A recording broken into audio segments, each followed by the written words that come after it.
మీరు ఇవన్నీ కోర్టు ముందట సబ్మిట్ అయితే చేస్తున్నారు. ఇంతకు ముందు గతంలో పొలిటీషియన్స్ సంబంధించినటువంటి విషయంలో దేశంలో ఎప్పుడైనా ఇట్లాంటి కేసులు వస్తే ఆ కేసుల విషయంలో డిస్మిస్ అయినటువంటి సందర్భాలు, ముఖ్యంగా ఎమ్మెల్యే పైన అనర్హత వేటుపడి ఉప ఎన్నిక వచ్చినటువంటి సందర్భాలు ఏమైనా ఉన్నాయి? ఎందుకంటే మీరు స్వతహాగా అడ్వకేట్ ప్రాక్టీస్ చేస్తూ ఉన్నారు, మీకు పూర్తి స్థాయిలో అవగాహన కూడా ఉంటుంది.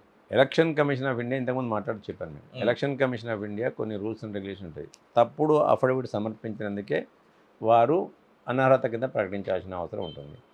మన ఎక్కడనో కాదు, దేశం అంతా కూడా కాదు, మన రాష్ట్రంలోనే 2 జరిగినాయి మొన్న రీసెంట్గా. అవును, ఒకటి శ్రీనివాస్ గౌడ్ ఒకటి, రెండోది వెంకట్రావు గారు ఒకటి. సరే, సబ్సిక్వెంట్గా వాళ్ళందరూ కూడా సుప్రీంకోర్టుకు పోయి స్టే పట్టుకొస్తున్నారు.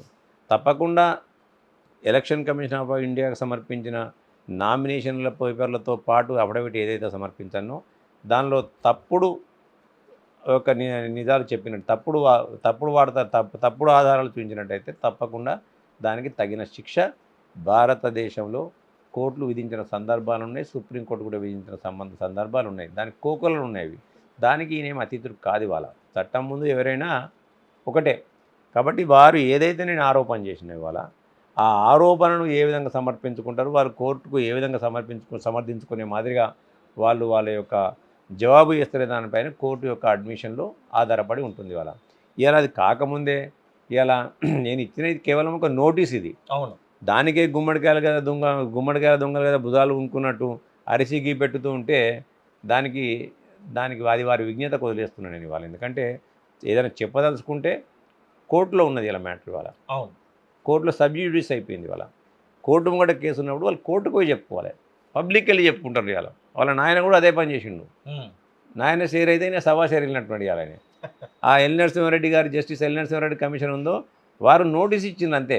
అవును, ఈ ఆరోపణలు ఉన్నాయి, ఈ ఆరోపణలకు జవాబు ఇవ్వండి మీరు అని చెప్పిండు.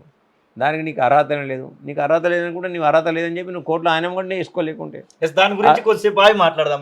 ఈ కేసు విషయానికి వస్తే మీరు 2024కు సంబంధించినటువంటి విషయంలో మీరు కేసు వేశారు. ఎప్పుడైనా 6 నెలల లోపల ఈ కేసులను తెంచాల్సిందే, ఖచ్చితంగా పొలిటికల్ కేసులు, ఈ ఎమ్మెల్యేల అనర్హత కేసులకు సంబంధించిన తెంచాల్సిందే అని చెప్పేస్తూ ఉంటారు.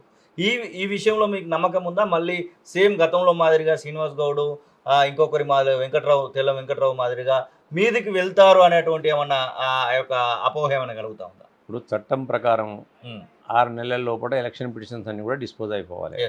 దానికి వాది ప్రతివాది ఇద్దరు కూడా సహకరించాలి. అవును, దాంతోపాటు కోర్టుకు ఉన్న పెసులుబాటు ఏముందో కూడా కోర్టులు చూసుకుంటాయి. వాళ్ళకున్న మ్యాన్ పవర్ కానివ్వండి, వాళ్ళకున్న అందుబాటులో ఉన్న జడ్జిల సంఖ్య కానివ్వండి, ఇవన్నీ కూడా చూసుకుంటూ వాళ్ళకున్న ప్రెషర్ ఏదైతే వాళ్ళపైన కోర్టుల స్ట్రెంత్, కోర్టులలో ఎన్ని కేసులు ఉన్నాయి వాటిని అన్నింటి కూడా కేసు ముందుకు పోతుంది. చట్టం ప్రకారం మాత్రం 6 నెలల లోపల చేయాలనేది అదొక రూలు. మేము కూడా ఏం చేస్తామంటే 6 నెలలు అయిన తర్వాత కాలేదనుకోండి, నేను కూడా సుప్రీంకోర్టుకి వెళ్తా. సుప్రీంకోర్టుకి వెళ్ళి 6 నెలల లోపల దీన్ని విచారించే మాదిరిగా తీసుకోమని చెప్పి నేను ఒక డైరెక్షన్ తీసుకుంటారు. రేపు పొద్దున కోర్టు కేసు అడ్మిట్ అయిన తర్వాత 6 నెలల లోపల కాకుంటే. ఇవాళ ఏదో మనిషి ఆశాజీవి.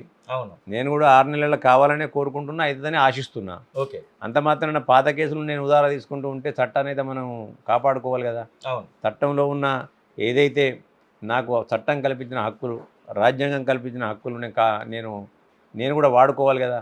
కాబట్టి ఏదైతే చట్టం, రాజ్యాంగం నాకు కల్పించిన హక్కులు నేను వాడుకుంటున్నా. వ్యవస్థల మీద నాకు నమ్మకం ఉంది. భారతదేశంలో పుట్టిన ప్రతి బిడ్డ కూడా ఈ రాజ్యాంగానికి లోబడి, ఇక్కడ ఉన్న చట్టాలకు లోబడే పనిచేయాలి. కాబట్టి నేను కూడా అసలైన తొలి వెలుగు. ఫాలో వాట్సాప్ @తొలి వెలుగు official.